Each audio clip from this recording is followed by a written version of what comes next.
예, 여러분 안녕하세요. 오늘로 6주차가 되었는데 좀 지루하지만 잘 따라와줘서 고맙습니다. 오늘은 인식론 부분, 독일 철학자 후설의 현상학이라는 이름의 인식론을 공부할 것입니다. 혹시 여러분이 고등학교 때 합리론, 경험론, 관념론 이런 이름으로 합리론자 데카르트, 스피노자, 라이프니츠, 경험론자 로크, 버클리, 휴, 관념론자라고 해서 칸트를 부분적으로 다뤘을 수 있어요. 근데 아마 후설에 대해서 다뤄보긴 어려웠을 텐데 오늘 우리가 다루는 후설은 칸트를 이어서 새로운 방법론을 가지고 인식론을 전개한 사람입니다. 예. 후설의 현상학적 방법 그랬는데 현상학이라는 것은 의식에 주어진 현상을 서술해서 의식 현상의 어떤 공통된 구조, 특성 이런 것을 찾아내면 그것을 통해 우리의 인식 과정을 해명할 수 있겠다. 이렇게 여기는 방법입니다. 자, 현상이라는 말은 다시 말하면 우리가 일상적으로 말하는 물리적 현상이나 사회적 현상을 가리키는 게 아니고 의식에 주어져 있는 사실, 마음속에 주어져 있는 사실을 현상이라고 그래요. 그러니까 마음 밖을 내다볼 필요가 있는 게 아니라 외부 세계를 내다볼 필요가 있는 게 아니라 의식 내부를 반성해서 의식 현상을 서술하자. 그렇게 해서 우리가 의문을 가졌던 인식론적 과정에 대해 답변을 찾아보자 라는 학문 분야입니다. 자, 우선 문제의식부터 보면요. 심리장애에서 독립적인 자체적 존재로서의 관념적 대상이 있다고 네, 누구나 그렇게 생각할 수 있죠. 그런데 플라톤의 이데아 같은 것은 심리작용에서 독립된 자체적인 자립적으로 존재하는 어떤 것이다 이렇게 생각하죠. 그는 이데아는 관념이죠. 개념이라고도 할 수 있고 관념이라고도 할 수 있는데 다만 실제하는 관념, 실제하는 개념이라는 점에서 이데아라는 이름을 지금까지 잃지 않고 가지고 있는 것이죠. 플라톤의 관념이 19세기 말 20세기 초에는 실증주의적 경향이 강하여 철학에서도 심리학주의가 대두되었다. 심리학주의, 주의라는 말이 붙으면 우선하는 태도를 말하는 것이죠. 그럼 심리학주의는 심리학을 우선시하는 태도입니다. 누구보다? 철학보다. 철학이 뭐길래? 철학은 사변적이니까. 사변적인 철학보다 인과적인 심리학을 우선시하는 태도나 입장을 심리학주의라고 해요. 그래서 이것은 모든 심리 현상이 인과적으로 설명될 수 있다는 입장으로 자연주의나 객관주의라고도 불린다. 그러니까 심리 현상이 자연 발생적이다라고 보면 자연주의가 될 테고 심리 현상이 객관적으로 실증될 수 있는 것이다 라고 보면 객관주의가 되겠죠. 당시 철학자들은 이러한 심리학주의를 수용하거나 거부해야 할 과제를 의식하게 된다. 후슬 역시 심리학주의를 극복하고 이성의 학문으로서의 철학을 복군하라는 문적을 갖게 된다. 좀 전에 제가 사변적 철학 이렇게 말했는데 후설은 사변이란 말보다 이성이라는 말을 더 좋아해요. 그래서 이성적 학문, 경험적 학문이 아니라 경험을 중시하는 학문이 아니라 이성을 중시하는 학문으로서의 철학을 복권하려고 하고 심리학주의에 맞서게 됩니다. 후설에 따르면 심리학주의는 기본적으로 의식작용과 의식대상을 혼동하는 오류를 안고 있다. 이 점을 의식하고 후설은 논리연구 1에서 심리작용에서 독립적인 자체적 존재로서의 관념적 대상을 적극 옹호한다. 말하자면 수학적 대상 1, 2, 3, 4라는 숫자나 기하학적 대상 삼각형, 사각형, 원과 같은 도형은 이것들은 심리장에서 독립적인 자체적 존재일 수 있죠. 플라톤이 그렇게 믿었듯이. 그래서 이러한 관념적 대상을 이른바 플라톤의 이데아를 적극 옹호합니다. 그러나 이 같은 옹호 단계에 있어서 후설은 볼자노와 프레게의 맹목적 객관주의 입장에 머물고 이를 벗어나지 못하고 있다. 근대 내지 현대에 와서도 볼자노나 프레게 같은 사람은 플라톤의 이데아론을 부분적으로 수용해요. 그래서 수학적, 기하학적 대상은 자체적 존재이고 자체로 존재하는 관념적 대상이다. 그것은 객관적으로 존재하니까 주관적 심리작용과 무관하게 존재한다. 이런 입장을 보여요. 후설도 처음에는 이런 볼자노나 프레게 견해를 따라서 심리장의 독립적인 자체적 존재로서의 관념적 대상이 있다고 적극 옹호하게 됩니다. 후설이 책을 여러 권 썼어요. 논리 1권으로부터 시작해서 아마 논리 연구 2, 3, 4, 5, 6, 7 아마 7권까지 나왔을 텐데 왜 이렇게 나오게 되냐면 자기 의식 현상을 반성적으로 되돌아보고 그것을 후설은 속기로 작성을 해요. 자기가 자기 의식을 되돌아보면서 자기 의식 과정이 어떻게 전개되는지를 속기 형태로 정리했다가 그것을 정리해서 출간을 해요. 이 책이 계속 연달아 나오시오. 논리연구 1권에서 7권까지를 쓰고 그 다음에 아마 이데아론, 이념론, 이념의 연구라는 책으로 이행하게 되는데 여하튼 논리연구 1권과 논리연구 2권에서도 입장이 달라져요. 근데 1권에서는 맹목적 객관주의 입장에 머물고 있다는 것입니다. 관념적 대상 예컨대 삼각형과 이것의 형성작용, 구성작용으로서의 주관적 체험 예컨대 삼각형의 이해 사이에 지향적 상관관계가 놓여 있다고 어떤 상관관계?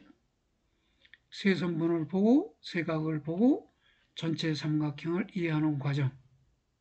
이 이해 과정에 의해서 삼각형이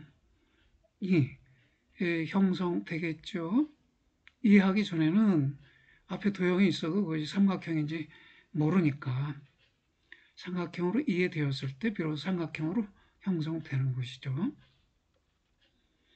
후설은 논리연구 2에서 비로소 관념적 대상과 이것의 형성 과정으로서의 주관적 체험, 관념적 대상과 주관적 체험 사이에 놓인 지향적 상관관계를 연구하면서 주관적 체험을 서술하는 기술 심리학을 제시한다. 기술, 이때의 기술은 서술이란 말이에요. 서술하는 서술 심리학, description, descriptive psychology를 제시한다. 인과적 심리학을 벗어나고 하지만 출발은 인과적 심리학에서 시작해야 하니까 초기 단계에 후설에게도 인과적 심리학적 요소가 남아 있어요. 이 지향적 상관관계라고 그랬는데 지향이라는 것은 향한다. 어느 쪽으로 향한다. 그런 것이에요. 그러면 주관이 관념적 대상으로 향한다. 이런 말이에요. 그러니까 주관은 항상 어디로 향하고 있어요. 다시 말하면 의식은 언제나 어디로 향해 있는 의식이자 어떤 것에 관한 의식이에요. 즉 어디로 향해 있지 않은 대상, 다시 향해 있지 않은 의식, 대상을 갖지 않는 의식은 없다는 것이에요. 그래서 이 둘 사이의 지향적 상관관계, 그러니까 관념적 대상으로 향하면서 단순히 향하는데 거울이 사물을 비치듯이 거울이 사물을 향하는 건 아니란 말이에요. 우리 아까 여기 형성, 구성 이런 말이 있듯이 이 상관관계는 형성적 상관관계, 구성적 상관관계란 말이에요. 그러면 구성적 과정, 형성 과정 이것을 서술할 수 있겠죠. 그게 주관적 체험을 서술하는 기술 심리학이다 이런 말입니다. 여기 주관적 체험이라는 말도 애매하지요. 체험은 두 가지 의미가 있어요. 첫째, 체험한다. 둘째, 체험된 것이다. 그러면 주관적 체험을 서술한다 그러면 무엇을 서술하는 걸까요? 체험한다는 과정을 서술할까요? 아니면 체험된 것이라는 결과물을 서술할까요? 예, 둘 다겠죠. 예, 철학의 용어들은 양면적 의미를 많이 가지고 있어요. 체험하다, 체험된 것이다. 경험한 것이다, 경험된 것이다. 인식. 그러면 인식하다는 의미와 인식된 것이라는 의미를 함께 가져요. 그럼 인식론은 뭘 다루겠어요? 인식함? 아니면 인식된 것? 예, 둘 다 다루려고 해요. 예, 이때 입장은 논리연구 2단계 입장은 예, 브렌타노의 입장인데요. 아까는 볼자노와 프렉의 입장이라고 그랬는데 이제는 브렌타노. 지금 언급되는 사람들은 심리학자이자 논리학자 또는 수학자예요. 다방면에서 자기 능력을 발휘한 탁월한 학자들인데 이 브렌타노의 지향성 개념을 수용한 결과이다. 지향성, intentionalitet,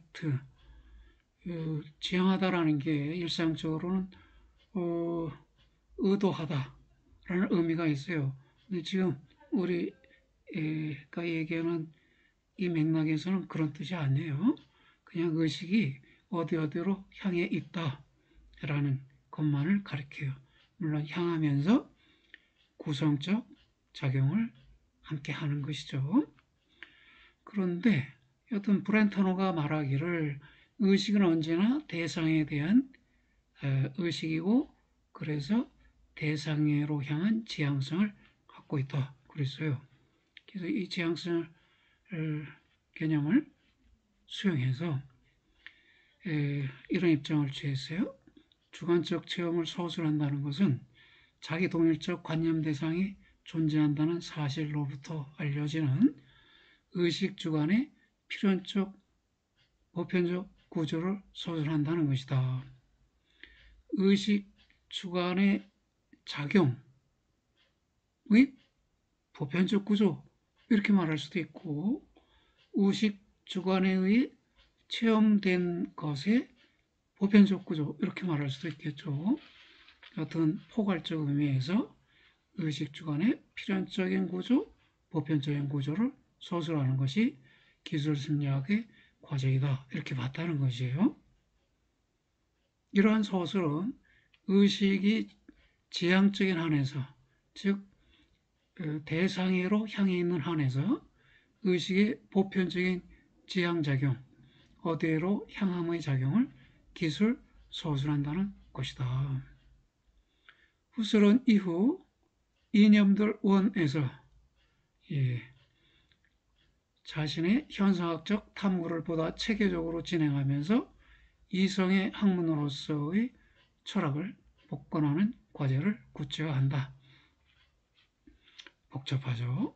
논리연구 1, 논리연구 2, 그리고 이데엔 레레, 아인스, 이념들 1 이렇게 나오는데 이 세 단계, 이 세 개의 책에서 후설이 자기 용어들을 수정해 가면서 자기 생각을 정교하게 전개합니다. 현상학은 의식 현상을 반성하며 서술하는 것이에요. 그러니까 사변적으로 자기 사상을 체계화한 게 아니에요. 이게 사변적으로 자기 사상을 체계화했다. 그럼 운명할 때까지 이른바 죽음에 이르기까지 자기 사상을 고수할 수 있어요. 근데 현상학은 그런 게 아니야. 자기 의식을 반성하고 서술하면서 내가 이전에 서술에서 판단한 것이 옳은가 틀린가를 계속적으로 수정해 가요. 이례적으로 완성되는 게 아니라 반복적으로 서술하고 분석하고 평가하면서 자기의 이전의 주장을 교정해 나가는 것이죠. 마치 우리 전 시간에 가다마 공부하면서 그 선기투가 계속적으로 교정됨으로써 선입견이 부정적 선입견이 배제된 선입견에 도전할 수 있다. 선입견에서 떠난 것은 없다. 모든 것은 선입견이다. 다만 잘못된 선입견을 많이 제거했는가 라는 점에서 차이가 있다라고 얘기한 것 같이, 그러니까 해석학의 방법과 마찬가지로 현상의 방법도 계속적인 자기 교정의 과정이에요. 그러면 현상학적 방법론 했는데요. 구체적으로 그 방법이 뭐냐? 이제 첫째가 형상적 환원이라는 것인데요. 본질을 형상이라고 말하고 대상을 사실이라고 말해요.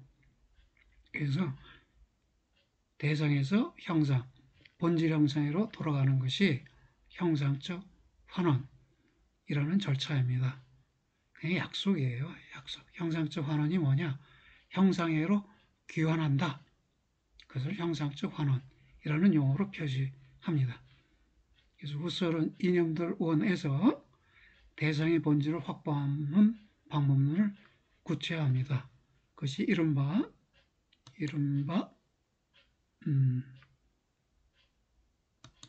적어졌네요.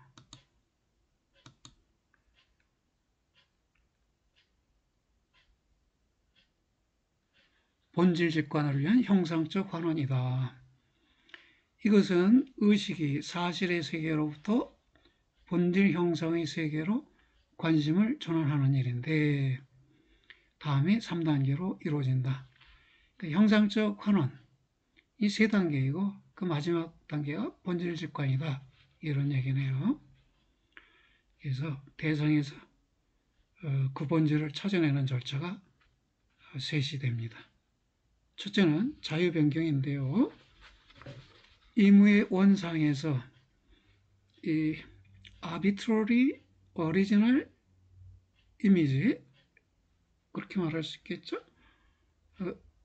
원상 오리지널 이미지로부터 출발해서 자유로운 상상을 통해 임의의 다양한 모상, 모방적 이미지, imitative 이미지들을 만들어내요.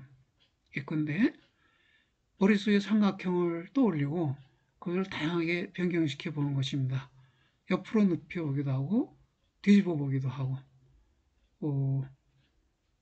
180도, 270도 방향을 전환시키면서 다양한 삼각형 이미지들을 만들어내요. 그것을 오리지널 이미지로부터 이미테이티브 이미지들을 만들어내는 과정이다. 그것을 자유변경이라고 그래요. 그러니까 원래의 이미지를 자유롭게 변경시켜 본다. 이게 첫 단계네요. 두 번째는 계속적 파지, 파악에 의한 종합적 통일이 이루어지는데 이것은 수동적으로 이루어지는 과정이에요. 내가 의도해서 행하는 게 아니고 다만 형상적 직관의 방법 내에 이 단계가 포함되어 있다는 것입니다. 자유변경을 통해 생겨난 다양한 모상들을 계속적으로 파지하면 그 파악하여 유지하면 전문 용어이긴 한데 그냥 우리 일상적 의미로 풀이하면 파악하면서 유지하면 그들 간에 즉 모상들 간에 중첩, 겹치는 일과 합일, 합쳐지는 일에 의해 모상들이 모방적인 미지들의 종합적 통일이 수동적으로 이루어진다. 예컨대 다양한 삼각형들을 계속적으로 파지하면서 삼각형의 특징들이 종합적으로 통일되도록 하는 것이다. 어때요? 자연 변경 속에서도 그 삼각형을 옆으로 높이건 뒤집건 세각이 있다는 것, 세변이 있다는 것은 변하지 않겠죠. 그런 불변적 요소들이 중첩과 합일에 의해서 종합적으로 통일되어진다는 것입니다. 그러면 능동적 직관으로서의 본질 직관을 행할 수 있어요. 수동적으로 선구성된, 미리 구성된 종합적 통일에 주목하면서 거기서 드러나는 불변적 일반성 또는 보편성, 이것을 능동적으로 직관한다. 이것이 본질 직관이다. 이 직관이라는 건 직접적 관찰 이 말이에요. 바꿔 말하면 무매개적 관찰, 매개 없는 관찰. 무슨 매개? 해석의 매개. 해석하지 않고 해석의 매개 없이 그냥 직접 관찰한다. 그걸 직관이라 이렇게 말했어요. 이것이 본질의 직관이다. 이 불변적 일반성, 불변적 보편성이 삼각형의 본질이 되는 것이죠. 그걸 직관하니 본질 직관이라 이렇게 부른 것입니다. 예컨대 종합적으로 통일된 삼각형으로부터 수성적으로 통일된 삼각형이죠. 쇠변, 세각, 내각의 합이 180도라는 것, 이런 것, 즉 삼각형의 불변적 일반성, 불변적 보편성을 직관하는 것이다. 그러면 우리가 노트에 그려진 삼각형은 사실로서의 삼각형이죠.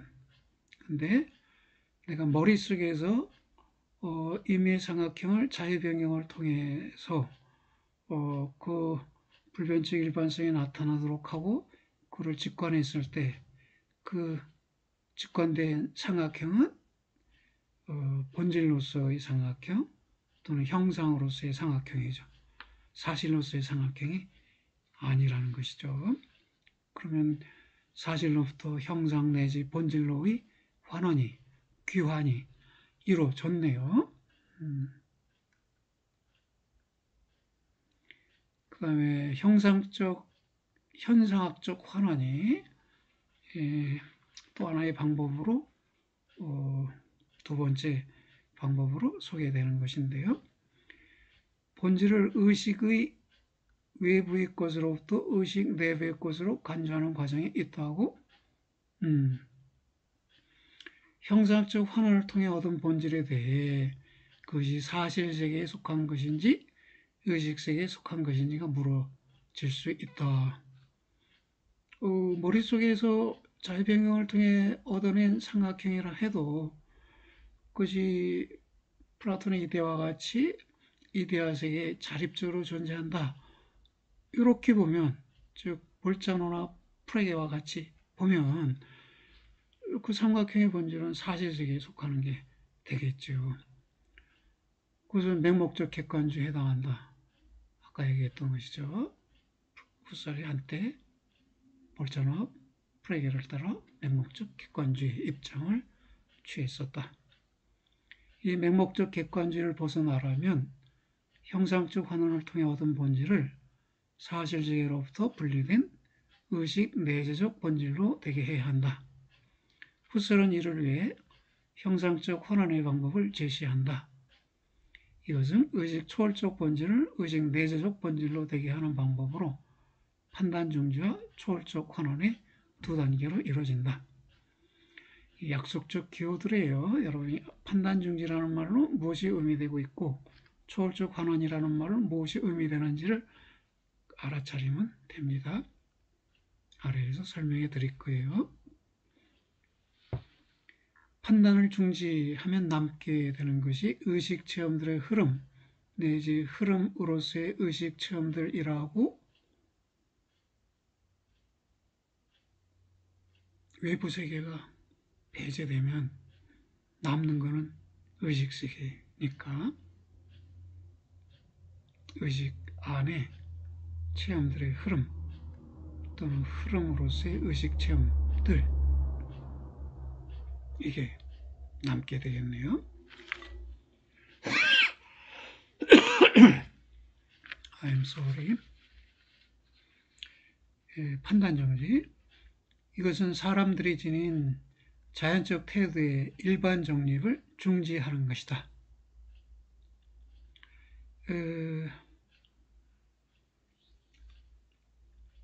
제네럴 세시스 일반적인 정립 이런 말인데 뭘 가리키는 말일까요?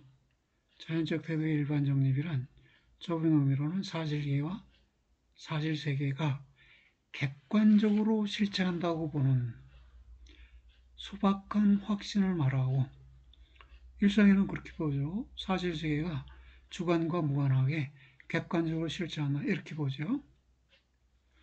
넓은 의미로는 주의 세계의 실제성을 확신하는 인격주의적 태도와 세계의 이론적 실증을 확신하는 자연주의적 태도를 말한다. 여러 가지 태도가 나왔네요. 우리 인격주의적 태도에서는 주의 세계가 실체한다고 확신하고 있다고 하고요. 자연주의적 태도에서는 세계가 이론적으로 실증될 수 있다고 확신한다는 것이지요. 여기는 자연적 태도였고 여기는 자연주의적 태도니까 서로 구분되는 것이죠. 자연주의적 태도는 학문적 태도, 자연과학적 태도를 말하는 것이네요. 다시 말해 태도, 어떤 태도를 우리가 선택하느냐에 따라 우리는 대상에 대해서 이렇게 볼 수도 있고 저렇게 볼 수도 있다는 것이에요. 즉 외부 세계의 존재자로 볼 수도 있고 의식 내부의 존재자로 볼 수도 있고요. 또 의식 외부의 존재자라고 봐도 그것이 이렇게 주의세계, 그 일상세계라고도 말하는데 일상세계에서 경험되는 존재자가 있고 또 하나는 이론적으로 실증되는 존재자가 있잖아요. 여러분 그 건축자재인 벽돌에 대해서 인격주의적 태도는 집을 건축할 때 쓰여지는 도구이다 이렇게 보겠지만 그게 기본이지만 자연주의적 태도에서는 벽돌은 그 강도가 쇠붙이보다 못하고 나무보다 강한 그 재료이다 이렇게 볼 수 있잖아요. 그리고 그 강도는 이론적으로 실증될 수 있다 이렇게 볼 수 있잖아요. 그런데 이 중에서 여하튼 이 세 가지 태도 모두 세계가 또는 외부 세계가 의식 밖에 실제한다 이렇게 보고 있다는 것이에요. 이거 좁은 의미로서의 자연적 태도 일반 정립 이것은 사실세계가 객관적으로 실체한다. 주관에 무관하게 객관적으로 실체한다고 보는 소박한 확신인데 일상인들의 확신이에요. 탓할 이유는 없어요. 우리는 철학을 공부하니까 이런 일상적 태도에 대해서 비판적으로 반성해 보는 것이지. 우리도 또 철학을 떠나면 일상인의 태도를 가지고 살아갈 수 있어요. 판단 중지 결과로 얻어지는 것을 판단 중지하면 즉 외부 세계는 존재하지 않는다. 외부 세계가 존재한다는 판단을 중지시키는 거예요. 무력화하는 거예요. 과로치는 거예요. 무효화하는 거예요. 이걸 판단 중지라고 그래요.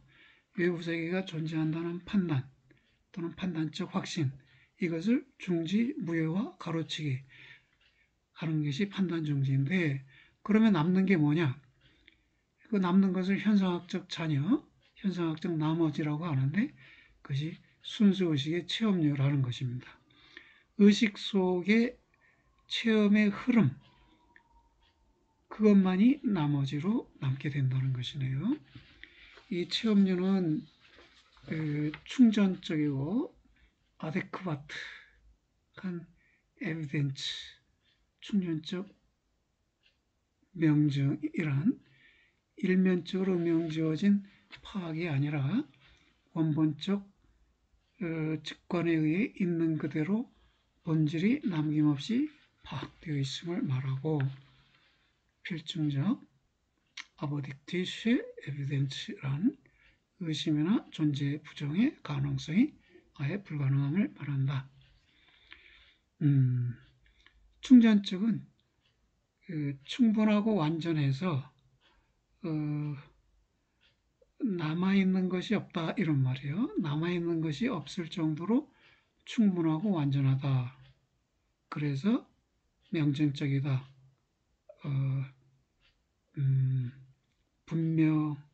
분명한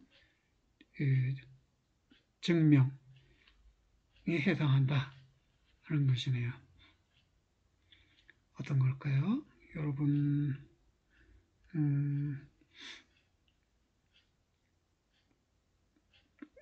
여러분이 어떤 건물을 보면요, 어떤 건물을 보면 앞면이나 옆면을 보지요.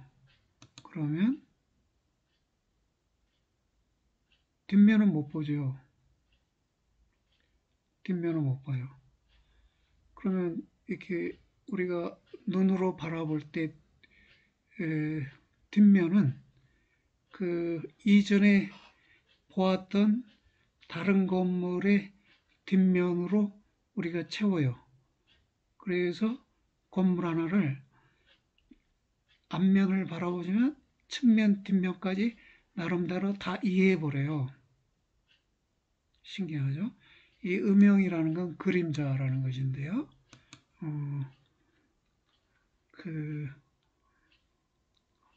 우리가 정면만 보면 측면과 뒷면은 그림자 영역이 되잖아요. 그 그림자 영역은 저절로 그 연상작용에 의해서 기억이나 그 회상작용에 의해서 채워져서 어떤 완결적인 지각을 우리가 형성하는데, 의식 내에서는 그런 음영작용이 없다네요. 의식 내부에서는 그냥 의식에 주어져 있는 것이 그 자체로 남김없이 파악돼서 충분하고 완전한 명증, 증명성을 갖추고 있다는 것이네요. 또 하나 필증적 명증이라는 것, 의식 속에 주어진 것은 의심이나 존재 가능의 부정성이 아예 불가능함을 말한다. 이해할 수 있죠, 여러분? 이거 누구였어요? 장자였어요?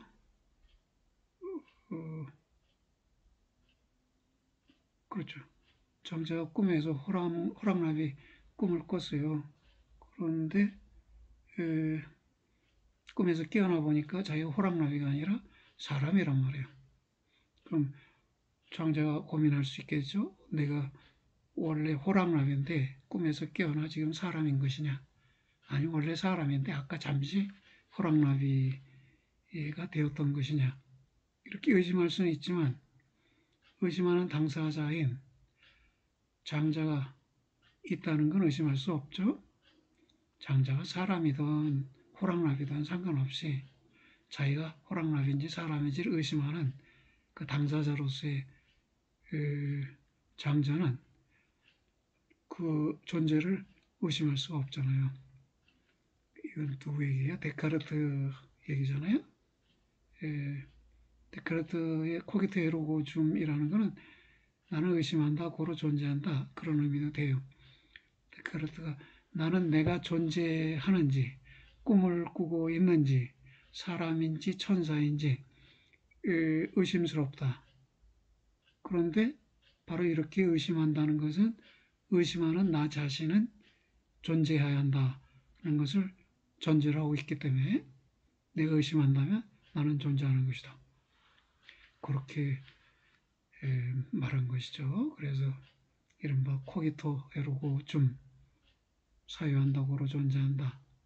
이때 사유는 의심을 확대해서 폭넓은 개념으로 확대시킨 것이고 그것을 자기 철학의 제1원리로 삼아서 외부 세계의 존재 증명,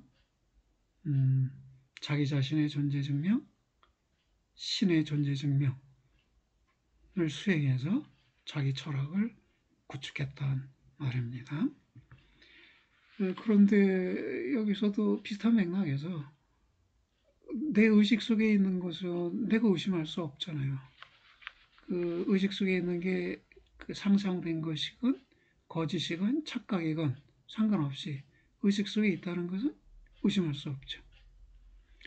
그래서 이렇게 필증적 명증의 영역 또 충전적 명증의 영역으로 순수의식의 체험료가 확보됐다. 무엇을 통해? 판단 중지를 통해. 그 다음에 무엇을 할 것이냐. 주관의 대상 지향성은 주관의 대상 형성 작용을 말한다고. 그렇죠. 아까 거듭 말했죠. 주관은 대상을 향하고 있다. 대상을 향한 성질을 가지고 있는데 이 대상을 향한다는 것은 대상을 형성하는 작용을 한다는 말이다. 그런 말이네요. 판단 중지에 의해서 초월적 환원이 그 다음 단계가 되는데요. 이것은 판단 중지를 통해 더 이상 외부에 존재한다고 믿어지지 않는 본질을 이제 초월적 주관에 의해 구성된 것으로 간주하는 것이다. 이로써 본질은 의식 주관에 구성된 것으로 의식 내에 존재하는 것이 된다. 그렇군요. 외부 존재 있지 않고 초월적 주관에 의해 구성된 것으로 간주하는 것입니다. 이로써 본질은 그렇게 간주하는 거예요. 그렇게 간주하는 태도를 취해보는 것입니다. 그러면 본질은 의식 주관에 구성된 것으로 의식 내에 존재하는 것이 됩니다.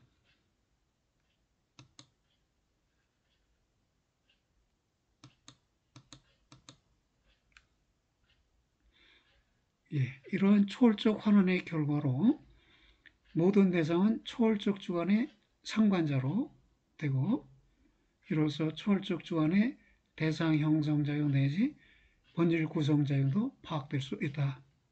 후서의 전개한 현상학이란 1차적으로 이 같은 초월적 주관의 대상 형성작용 내지 본질 구성작용에 대한 해명을 말한다. 그렇군요. 이 초월적이라는 말이 계속 낯설죠, 여러분? 이제 설명하는 대목이 되었네요. 후설과 칸트에서 초월적이라는 말과 주관이라는 말의 의미가 다르다고? 어떻게 다를까요? 후설의 초월적 주관은 칸트의 초월적 주관, 이른바 지성,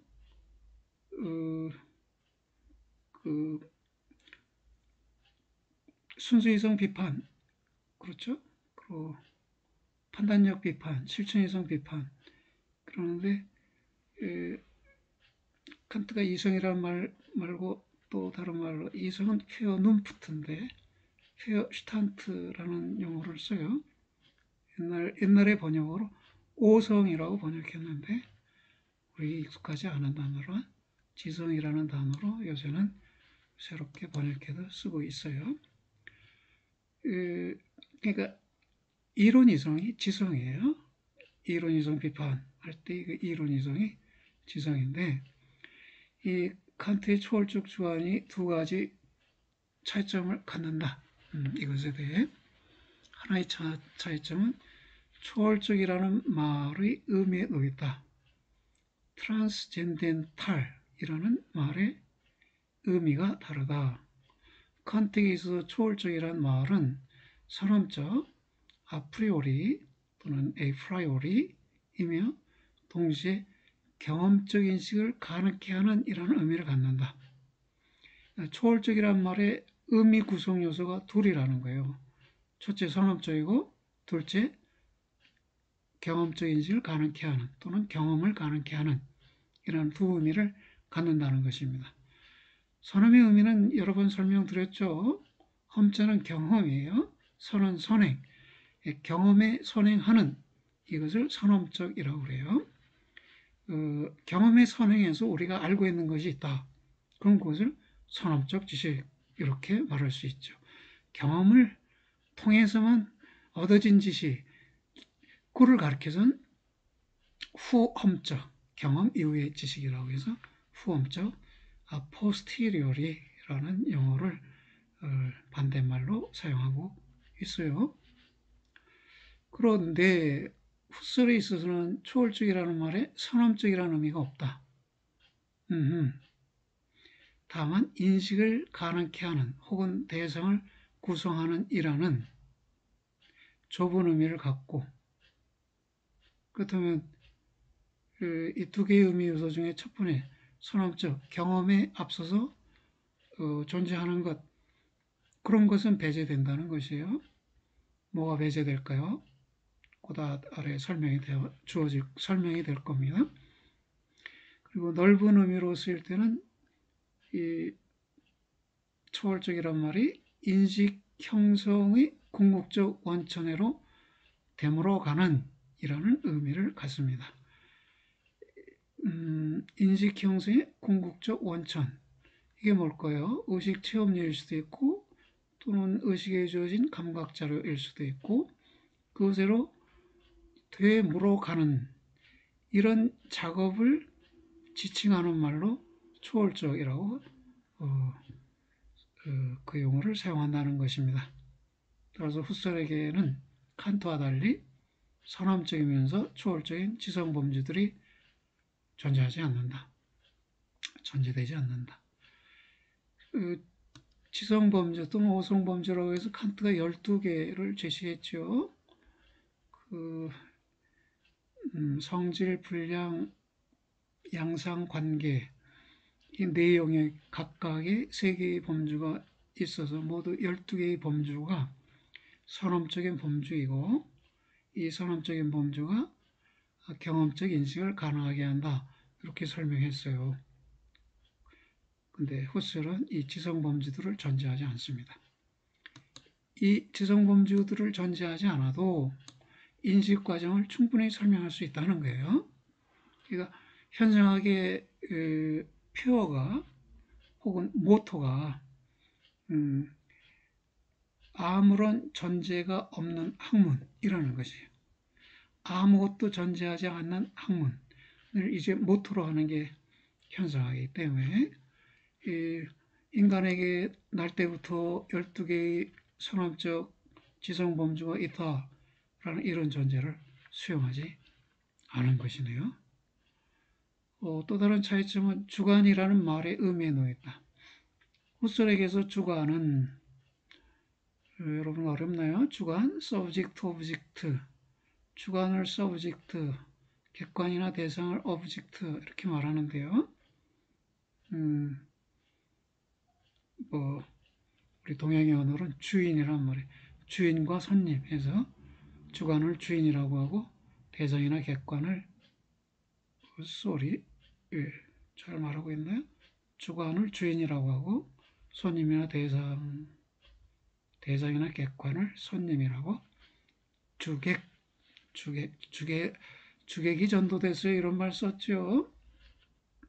일상에 쓰는데 그때 주자가 주인 주자고 객은 손님 객자예요. 주인의 역할을 하는 자가 주관이고 손님의 역할을 하는 자, 즉 내 앞에 와서 나랑 마주하고 있는 자가 손님인데 그것을 객관이라 이렇게 부른다는 것입니다. 이 주관은 자연적 태도에 있어서는 정신물리적 주관이고 어떻게 돼요? 사이코 피지스의 서브젝트, 우리 정신적인 면도 있고 신체적인 면도 있잖아요. 우리 각자가. 그러면 우리 뭐 종교적으로 하면 영육, 영혼과 육체의 결합이 인간이다 이렇게 말할 수 있잖아요. 정신과 물질 이 두 가지를 함께 갖고 있는 주관이라는 점에서 정신물리적 주관 이렇게 자연적 태도에서는 이해되고 있고요. 초월적 태도에서는 초월적 주관으로 이해된다. 즉 인식을 가능하게 하는 주관으로 이해한다. 또는 인식의 원천으로 됨으로 갈 수 있는 주관으로 이해한다. 이런 말이네요. 반면 칸트에서는 정신물리적 주관의 의미로는 주관이 사용되지 않고 오직 초월적 주관의 의미로만 사용된다. 정신물리적 주관 그러면 심리적 탐구의 영역도 있고 신체적 탐구의 영역도 인정하는 것이죠. 그 인간에 대해서 심리적 탐구도 가능하고 신체 물리적 탐구도 가능하고 그래서 철학의 과제를 후설은 넓히고 있죠. 자기 초기의 탐구도 기술적 심리학 이렇게 해서 자기는 철학을 하면서도 기술적 심리학으로서 철학 이렇게 말했단 말이에요. 또 후기 철학에 의하면 신체에 대한 탐구를 해요. 그 신체를 통해 감각 자료가 주어지잖아요. 신체를 경시할 수 없다고 보는 것이고, 이런 신체 중시의 태도는 그 프랑스 현상학자들이 적극 수용해서 더 많은 논의를 전개시키고 있습니다. 칸트는 초월적 주관의 의미로만 쓰지만 후소는 정신물리적 주관의 의미로도 쓴다. 다만 이것도 태도의 차이인데 자연적 태도에서는 정신물리적 주관으로 주관이 이해되고 초월적 태도에서는 초월적 주관으로 이해된다. 태도 취함에 따라서 주관도 이렇게 볼 수 있고 저렇게 볼 수 있다는 것이네요. 그러면 2절에 후설의 현상학적 의미론, 의미에 관한 논의를 살펴보자 하는 것이네요. 지향성 이론, 주관과 객관을 상관지우는 것이 노에마, 의미 형성체라고 풀이해요.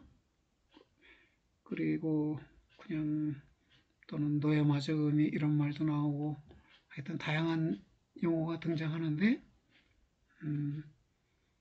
뭐 후설 자신이 용어를 다양하게 사용하고 그 결과로 우리도 뒤쫓아서 용어를 사용하다 보니까 그렇습니다.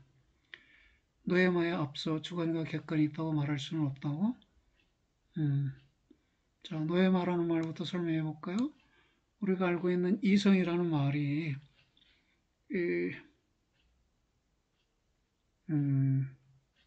히라버로는 노에인이라고 그래요. 노에인.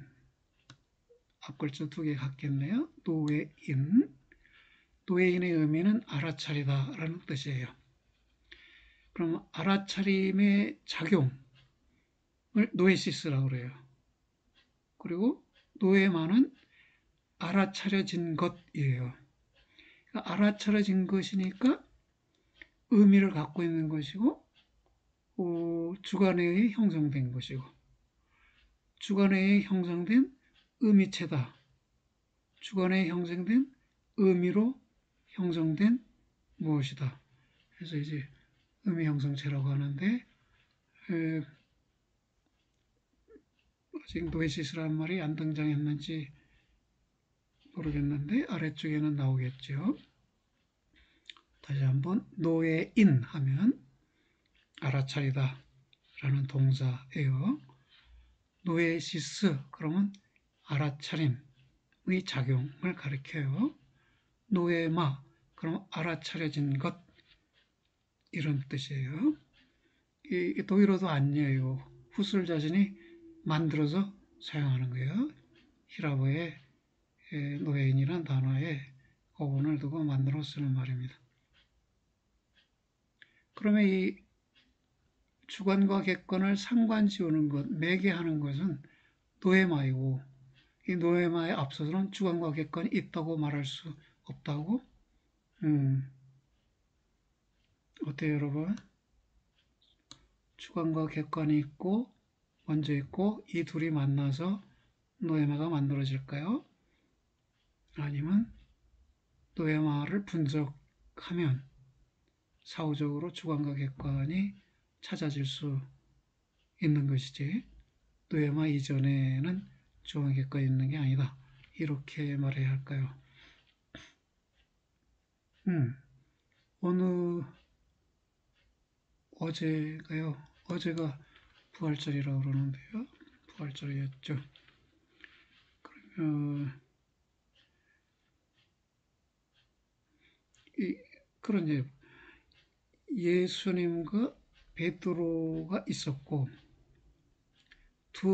그 둘이 만나서 만남의 결과로 예수님은 하나님의 아들이 되고 베드로는 사람 낚는 어부이자 초대 교황이 된 것인가? 아니면 거꾸로 베드로와 예수의 만남을 통해서 만남의 결과로 예수가 신의 아들로 되고 베드로가 사람 낚는 어부로 된 것인가요? 어려운 질문 아니죠. 생태학자들로 가면 단박에 관계가 먼저지 개체가 먼저 아닙니다. 이렇게 반론할 거예요.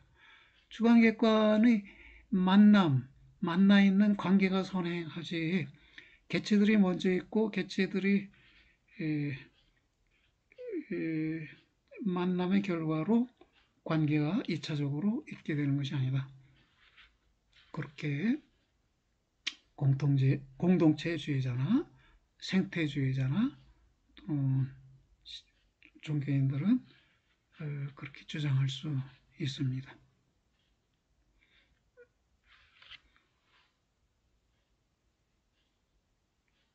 예. 후설에 의하면 의식은 언제나 어떤 대상을 지향하는 의식, 곧 지향적 의식이다. 의식의 지향성에 대해서는 브렌토너가 이미 말한 바 있다. 그런데 브렌토너에 있어서 지향성은 의식과 대상 사이 1대1의 정적인 대응을 말하고 즉 거울이 거울 앞에 사물을 향하듯이 정적인 대응에 해당한다고 봤어요. 이로써 지향의 결과는 심리적 주체 속에 있는 물리적 대상의 지향적 내재가 된다. 거울 속에 거울 밖의 대상이 영상으로 들어와 있겠죠. 그렇게 들어와 있는 것을 브렌타노는 지향적 내재라고 봤는데 반면에 후설에 있어서 지향성은 대상에 대해서 의식이 갖는 의미 부여적 혹은 대상 형성적 관계이고 이로써 지향의 결과는 주관과 객관을 상관지우는 매개하고 있는 노에마의 현상학적 내재이다. 지향의 결과는 노에마가 의식 내부에 내재하게 되는 것, 내부 존재하게 되는 것. 근데 현상학적 내재다. 그 현상학적 방법론에 의해서 밝혀지는 내재이다. 라고 해서 현상학적 내재라고 했습니다. 여기도 노에마는 간단히 의미라고 썼고요. 여기에서는 의미 형성체라고 그랬는데 다양한 명칭들이 등장할 수 있습니다. 현상학적 내대로서의 노에마는 주관과 객관 간의 상관관계를 담보하는 1차적 확실성의 영역이다. 이것에 우선하여 주관과 객관이 선행적으로 존재한다고 가정할 수 없다. 어떻게 말할까요? 그러니까 나와 세계가 이미 만나 있다 이거예요. 나와 세계가 만나기 이전에 나와 세계가 별개로 독립적으로 있고, 그러다 어느 시점에 그 둘이 만나게 된다. 이게 아니라 언제나 나와 세계는 만나 있다 이것입니다. 그 만나 있음의 내용, 만나서 얻어진 내용, 그것을 노예마라고 지금 부르고 있는 것이네요. 그래서 그렇다면 이 노예마가 구성된 바의 의미 형성체라면 브렌타도가 말한 지향성은 주객의 인과관계에 위치한 심리학적 설명으로 정적인 1대1 대응관계라고 했죠. 이것은 뭐 외부 대상이 원인이 되고 내 마음속에 있는 대상은 결과이고, 그래서 인과관계로 어떤 지향적 내재가 이루어진다고 본 것인데, 그러니까 지금 브렌턴의 장점은 그 대상의 초제를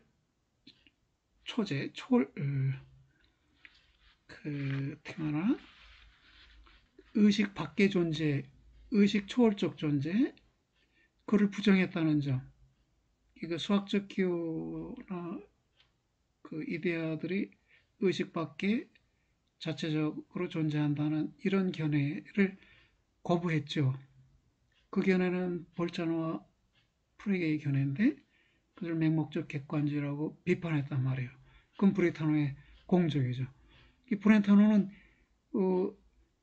의식이 지향성을 갖고 있어서 대상은 의식 속에 내재한다고 봤는데, 이 내재를 말했다는 점에서는 잘한 것인데, 공적인데, 근데 내재의 모습이 정적인 대응 관계 속의 내재라고 봤다는 점에서 후설이 보기에는 여전히 한계를 가지고 있다. 이렇게 비판을 받은 것이네요. 노예마의 영역에서 탐구될 수 있는 것이 둘이라고 뭘까요? 노예마의 영역은 의미의 영역이자 지향적 체험의 영역이다. 지향적 체험으로서의 노예마와 관련하여 탐구의 영역이 두 개 열려진다. 즉 결과로서의 노예마, 즉 관념적 대상인 의미에만 관심할 때는 수학적 논리학적 영역이 열린다. 반면 노예마의 형성자로서의 주관작용을 탐구하고 질문해 갈 때, 그럴 때는 논리학적 영역이 아닌 현상학자의 영역이 열리게 되겠네요. 잠깐 쉬어가라는 것인가요? 이렇게 자꾸 작게 나타나네요. 현상학의 영역이 나타났다. 후설이 논리연구 1에서 심리학주의를 비판하면서 순수 논리학을 구성한 것은 논리연구 1단계이네요. 결과로서의 노예마의 탐구에 해당한다. 즉 수학적, 기하학적의 작업에 해당한다. 후설이 논리연구 2에서 자체적 존재, 즉 순화 개념의 가능 근거로서의 심적 작용을 분석 기술하는 기술 심리학을 모색한 것은 비록 인과관계에 기초한 심리학적 탐구이기는 하지만 노예마의 형상자로서의 주관작용을 탐구한 것에 해당하니 곧 현상에 해당한다. 그랬습니다. 그렇군요. 그럼 논리연구 1단계와 논리연구 2단계가 차이가 나고, 아까 얘기한 그 이념론 1, 이덴 레레 1 내에서는 또 다른 발전된 견해를 소개하는데 아래에 등장하게 됩니다. 지각에 의한 표상작용의 구성 요소가 판단, 욕구, 의지작용, 즉 판단작용, 욕구작용, 의지작용의 구성 요소보다 많다고? 왜 많을까요? 지각은 직접 지각 이렇게 말해지기도 하는데 이거는 대상을 직접 경험하는 것이죠. 그러나 판단이나 욕구나 의지는 대상을 직접 지각하지 않으면서도 행해질 수 있죠.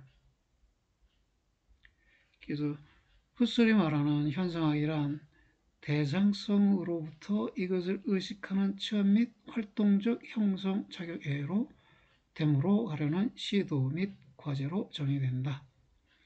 이 대상성, 대상이라고 이해해도 상관없습니다. 그러나 대상은 이미 의식되어 있는 한 대상으로 있음이니까 대상으로 있음을 줄여서 대상성, 게겐슈텐트리히카이트라고 말할 수 있어요. 대상은 게겐슈탄트 이렇게 하고요. 후슬 자신은 용어를 혼용해요. 그러니까 우리가 쉽게 공부하기를 원하며 이렇게 언어들이 복잡하게 사용되는 건 귀찮아요. 나도 어떤 때는 귀찮아요. 그런데 이런 것도 있어요, 여러분. 공부를 하면서 이러저런 생각을 잊어버릴 수 있어요. 즉 잡념을 잊어버릴 수 있어요. 번뇌망상 잃어버릴 수 있어요. 공부하면서. 여러분 노인분들이 하는 얘기 좀 들어봤어요? 할머니, 할아버지 연세가 많으신데 왜 이렇게 힘들게 일을 하세요? 그러면 일을 해야 잡생각이 안 들지. 나보다 일찍 떠나간 자식 때문에 이러저런 생각 드는 것도 일하다 보면 다 있게 돼. 사람은 일을 해야 돼. 이런 말씀하는 거 각종 TV에 보면 뭐 인간극장, 뭐 다큐멘터리 극장 이런 데서 보게 되는데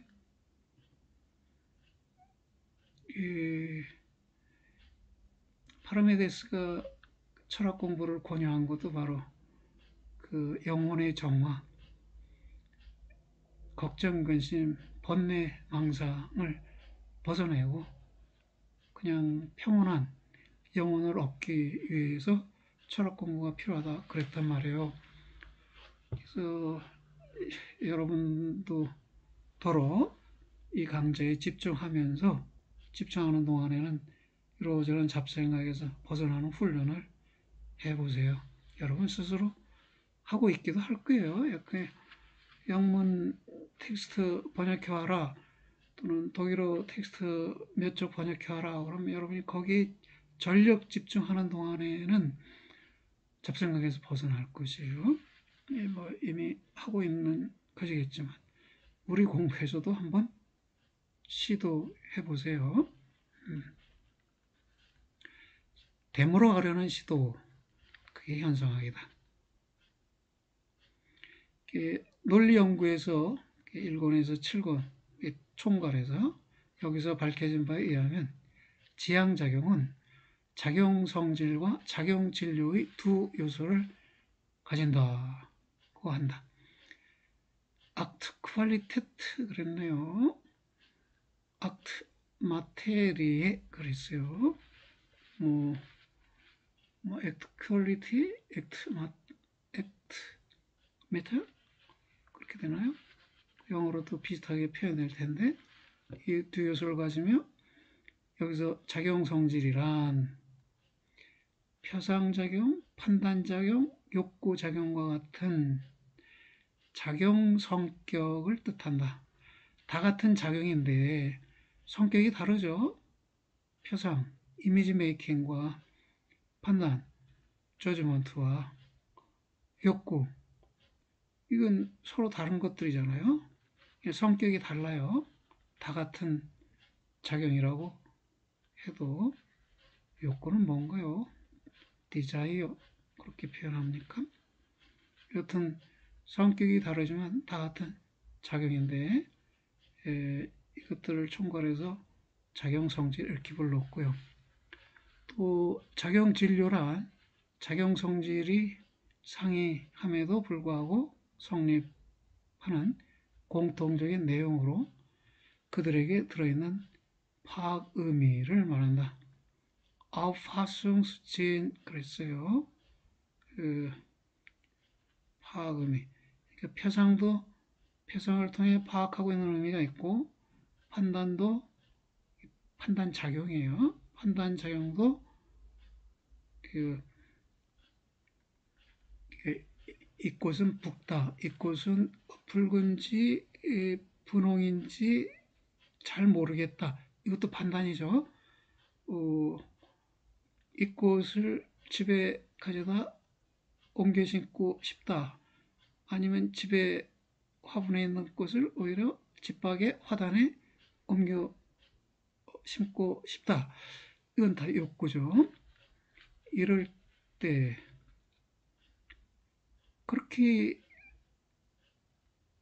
작용 속에 공통적으로 들어있는 내용이 있다는 것이에요. 적합한 예를 내가 들지는 못했지만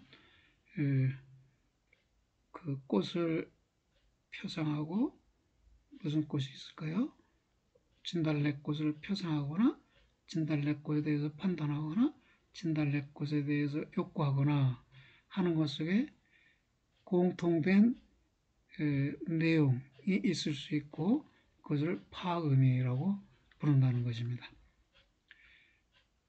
훗설은 지향작용 중에 하나인 표상에 있어서의 내실적 체험의 두 요소를 감각을 활성화하는 작용성질로서의 통각과 천연의 감각존재라고 특징짓는다. 좀 더 읽어보고 설명드릴게요. 아울러 감각은 대상적 해석 또는 파악을 입는다고 함으로써 통각에 의해 감각이 해석되고 파악된 결과가 파악 의미가 된다고 말한다. 이러한 파악 의미는 체험의 내실적 내재는 아니지만 지향적 내재로서 작용진료라는 요소를 이루는 것이다. 그럼 여기서 두 가지 지향작용은 작용성질과 작용진료를 갖고 있다 했는데 이 밑에서 하나 요소가 더 들어왔어요. 감각존재라는 게 등장했어요.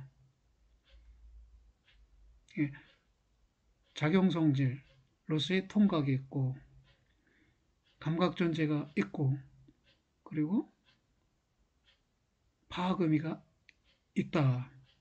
이 파악의미는 뭐였어요? 작용진료였죠? 예, 파악의미, 작용진료. 그래서 이 파악의미가 형성되려면 천연의 그 자연스러운 자연적으로 주어진 이 감각 존재가 또는 감각 자료가 있어야 한다는 것이네요. 그랬을 때 이 감각 성질과 천연의 감각 존재를 내실적 체험, 내실적 이것도 헛소리 만들어 쓰는 말인데요. 이런 단어는 없습니다. 토의로도 아니고 프로도 아니고 만들어낸 것인데 비슷한 단어는 영어의 real, real이라는 말이 real, 실제적인 이런 말이죠. 의식 내에 실제적인데 뭐가 작용성질의 통각 이것과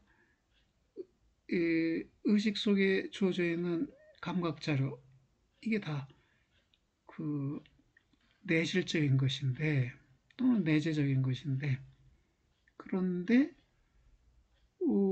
내재 중에 별개의 것이 또 하나 있어서 건데 이 파악의미도 내재적인 것인데 의식 내부에 존재하는 것인데 이 파악의미와 구분하기 위해서 파악의미는 지향적으로 내재하는 것이고 여기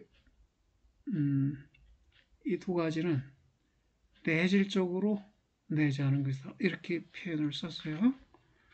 그러니까 의식에 주어진 것을 탐구하는 건 미지 영역을 탐구하는 거예요. 그러니까 후솔 자신이 계속 새로운 용어를 만들어가면서 연구를 진행할 수밖에 없어서 그가 사용하는 새로운 용어들이 우리에게는 다 낯선 것이네요. 어떻게 좀 정리가 되어 있나요? 여기 볼까요? 지각적 표상작용의 세 가지 구성 요소는 천연의 감각들, 내추럴 센스 데이터 이렇게 말할 수도 있겠네요. 작용 성질, 통각이 설명 안 됐는데 통각은 그 통합하는 감각, 통합하는 감각 이렇게 말할까요? 통합하는 지각 이렇게 말할 수도 있고 지각이 퍼셉션이에요. 퍼셉션. 통각은 어퍼셉션이에요. 퍼셉션 앞에 A와 P 두 글자를 덧붙이면 이게 통각인데요. 그럼 통각은 뭐냐? 지각의 항상 수반에 있는 것이에요. 지각된 것들을 통합시키는 능력을 통각이라고 그래요. 작용 성질 중에 지각을 통한 그 표상, 이미지 메이킹 작용에 있어서 이 통각이라는 작용 성질이 함께 있다는 것이고요. 그래서 작용 진료라는 파악 의미도 생겨나고 이 세 가지가 지각적 표상작용을 구성하는 세 요소이다. 그러네요. 어떨까요? 감각 자료들이 주어지면 그걸 통합하는 통각이 작용하고 그 결과로 파악음이라는 작용 진료가 얻어질 수 있겠네요. 이 용어는 참 애매하죠. 작용 진료라니 파악음인데 왜 또 진료입니까? 진료는 자료에 해당하는데 이미 파악된 의미인 자료는 아니지 않나요? 이런 의문을 가질 수 있어요. 예, 정당한 의문이에요. 다만 이 파악 의미가 지각에서 형성된 파악 의미도 있지만 그 파악 의미가 또 그 판단이나 욕구에서 다시 한번 파악될 수 있어요. 그럼 다시 한번 파악될 때는 이 파악 의미가 진료로서 기능하는 것이죠. 우리 여러 번 얘기했죠. 인과 연세, 그리고 현실태와 잠재태 사이의 연세, 아리스토텔레스의 형성과 진료 사이의 연세, 가능태와 현실태 사이의 연세 쭉 얘기해 왔는데 여기서도 비슷한 거예요. 이 지각적 표상작용에 의해서 성립된 파악 의미가 여기 그 지각을 수반하지 않는 상상적 표상이나 판단이나 욕구에서 다시 한번 다뤄질 수 있는데 그때는 작용 진료로서 다뤄지는 것이네요. 네. 판단, 욕구, 의지 작용의 두 가지 구성 요소, 즉 작용 성질, 이것은 표상적인 예생의 파악 의미를 판단하거나 욕구하거나 의지함이고, 그리고 또 하나 작용 진료, 이런 작용 성질을 통해서 얻어진 파악 의미가 또 있는 것이네요. 그러면 하나의 요소는 뭐가 빠진 것이에요? 작용성질, 작용성질, 작용진료, 작용진료. 이 천연의 감각들이 빠졌네요. 우리가 천연의 감각들을 마주하게 되는 것은 지각적 표상작용의 단계에서 또는 줄여서 지각의 단계에서 그런 것이네요. 그 다음에 의미론을 보면요. 통상 말해지는 대상은 실제로는 노예마, 의미 형성체인데 노예마가 형성되기까지 여러 단계가 있다고? 예, 그렇습니다. 어떻게 되나요? 우리 여기서